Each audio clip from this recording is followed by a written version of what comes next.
இருக்க முடியும். புரிதல், ஏற்றுக்கொள்ளுதல், விட்டுக் கொடுத்தல், எதை எப்படி செய்ய வேண்டும் என்ற மிக நுணுக்கமான தன்மை இவையெல்லாம் கற்றலின் வழியாகத்தான் நமக்கு கொடுக்கப்படுகிறது.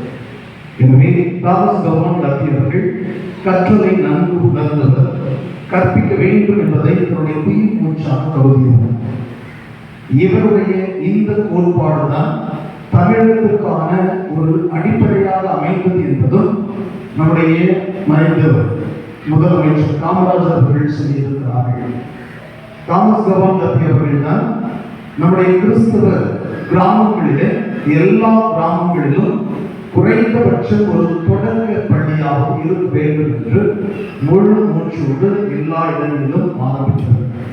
அந்த அடிப்படையில் தான் காமராஜர் அவர்களும் எல்லா கிராமங்களிலும் தொடக்க பள்ளியும் 2 கிலோமீட்டருக்கு உட்பட்ட இடங்களில் மிடில் ஸ்கூல், அதாவது நடுநிலை பள்ளியும், 5 கிலோமீட்டருக்கு உட்பட்டு நடுநிலை பள்ளியும், 10 கிலோமீட்டருக்கு உட்பட்டு மேல்நிலை பள்ளியும் இருக்க வேண்டும் என்ற ஒரு கோட்பாட்டை வகுத்தார்.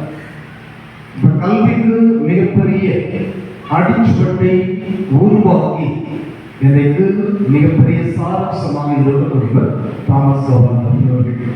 அவருடைய புனித பட்டத்திற்கு நாம் இவர்களை சேர்த்து ஜெபிப்போம். கடவுள் பக்தியிலும் கல்வி நெறியிலும் சிறந்தவர்களாக நாமும் மாறுவதுதான் தாமஸ் கவர்மன் அவர்களுக்கு நாம் ஏறெடுக்கின்ற நன்றிகளாக இருக்க முடியும். நன்றி.